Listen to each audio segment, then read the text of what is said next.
Le 7 juillet dernier, Nvidia a donné le coup d'envoi à son supercalculateur Cambridge One, basé au Royaume-Uni, dans la ville de Cambridge, dont il emprunte le nom. Un système dédié à la recherche médicale. Il s'agit du premier superordinateur construit par Nvidia pour la recherche externe. Il représente un investissement de 100 millions de dollars. Nadim Daher, chargé du développement de l'écosystème santé au niveau Europe chez Nvidia, est avec nous. Bonjour. Bonjour Eva. Bienvenue sur le plateau de Smart Tech, Nadim. Petit rappel peut-être, avant de rentrer vraiment dans le détail de ce nouveau supercalculateur. Expliquez-nous ce que c'est exactement. Alors un supercalculateur, en gros, c'est un très gros ordinateur orienté sur la puissance de calcul, qui de plus en plus, cette puissance de calcul est mise au service de calcul pour l'intelligence artificielle. Donc comment traiter du big data de manière très efficace avec de l'algorithmique, de réseaux neuronaux, de deep learning, machine learning, donc toutes ces nouvelles manières d'analyser et d'extraire des prédictions et d'informations à partir de cette donnée. Donc on parle aujourd'hui d'un super calculateur, ce tout nouveau supercalculateur Cambridge One. Qu'est-ce qui le distingue des autres déjà sur le marché ? Alors, du point de vue de la dimension, déjà, sa puissance de calcul le classe dans le top 50 des plus puissants du monde. Maintenant, forcément, c'est amené à glisser, puisqu'il y a une course dans le monde, à l'échelle des entreprises, aussi bien que des États, de construire toujours plus gros. Donc aujourd'hui, il est dans le top 50, aussi dans le top 3 des plus verts.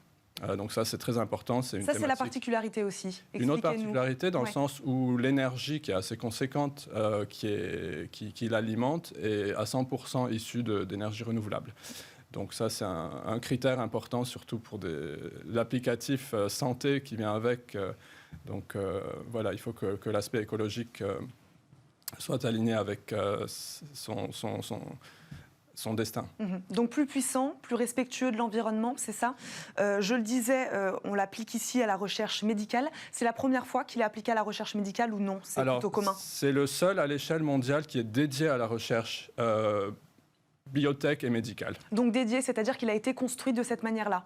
Alors non, la construction est la même pour différentes applications, mais voilà, il est destiné à la recherche médicale et biotech, là où d'autres supercalculateurs sont vraiment multifonctionnels. Un jour, on fait des travaux d'astronomie, le lendemain de climatologie ou autre. Celui-là est vraiment dédié à ce secteur parce ce secteur est très développé au Royaume-Uni, notamment à Cambridge, l'autre hub étant Oxford. Donc il est unique dans le sens où il va vraiment aller chercher à faire avancer la recherche, faire avancer les découvertes, aussi bien sur l'aspect découverte de nouveaux médicaments, le soin, les analyses des données patients, les analyses de la big data santé.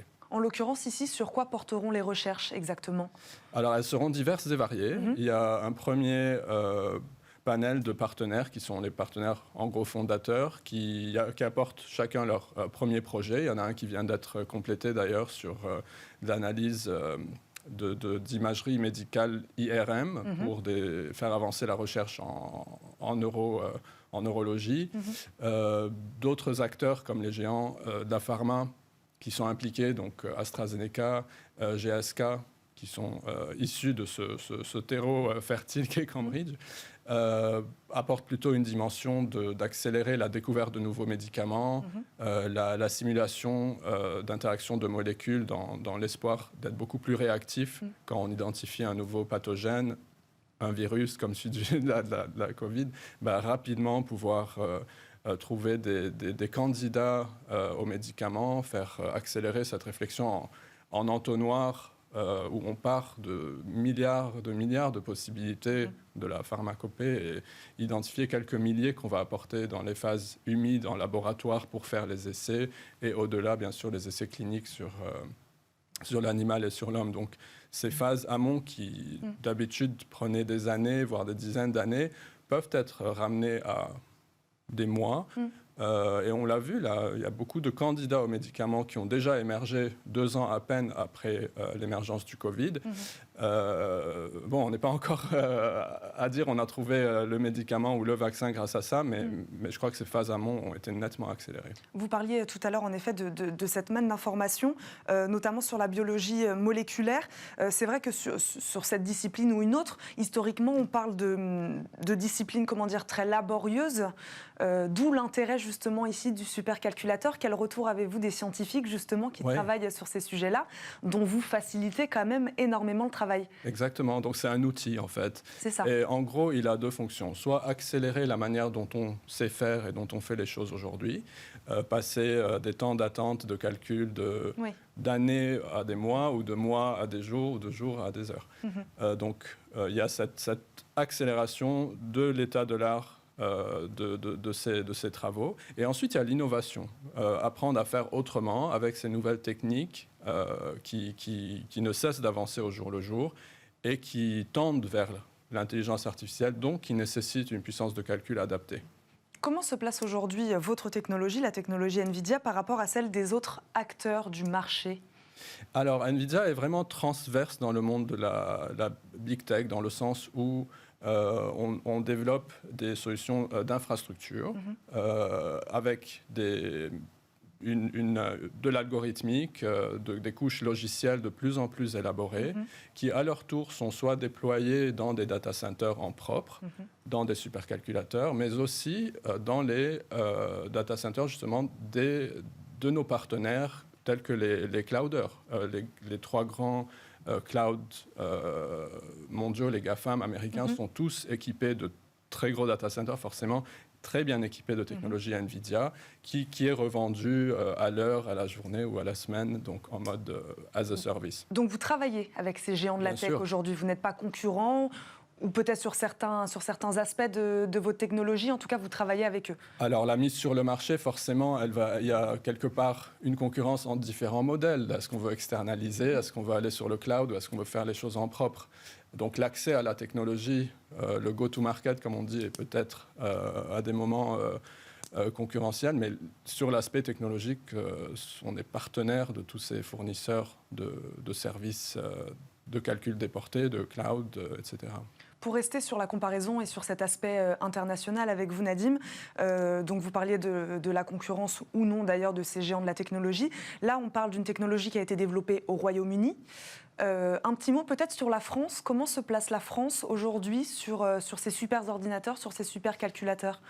Alors, je crois que dans les classements qui sont mis à jour régulièrement, la France apparaît dans des places louables en termes de supercalculateurs. Donc, il y a le très grand centre de calcul, le GENSI, le nouveau supercalculateur Jean Zé. Donc, la France y est. Je pense cependant, d'un point de vue vraiment santé, on ne les a pas vus vraiment créer un écosystème de collaboration entre ces mondes qui, en France, se côtoient sans vraiment collaborer. Sans vraiment créer de synergie. Donc, le monde académique, le monde scientifique, qui sont vraiment... on peut que dire qu'il y a de l'excellence en France. À côté, il y a le monde du soin et le monde industriel. Et ce supercalculateur Cambridge One est vraiment en train de réunir des acteurs de tous bords et de créer des synergies entre eux. Alors, on ne dit pas qu'il s'agit de brasser la donnée des uns et des autres, qui est très propre et très protégée par chacun, mais ces projets finissent par se complémenter et tous travailler sur ce même outil qui est un supercalculateur permet forcément de créer des synergies, un écosystème qui développe toutes ces parties prenantes. En France, on le voit peu. On voit ces domaines un peu en silo, un peu isolés. Et on n'a pas vu ces supercalculateurs, par exemple, permettre encore de donner cet élan aux projets nationaux qui ont été démarrés en France ces dernières années. Dont on peut citer, bien sûr, le projet du dossier patient informatisé qui, aujourd'hui, était censé être touché à tous les citoyens français. Le projet Médecine France Génomique, qui, à 2025, c'est demain, est censé avoir séquencé des millions et des millions de Français pour la recherche.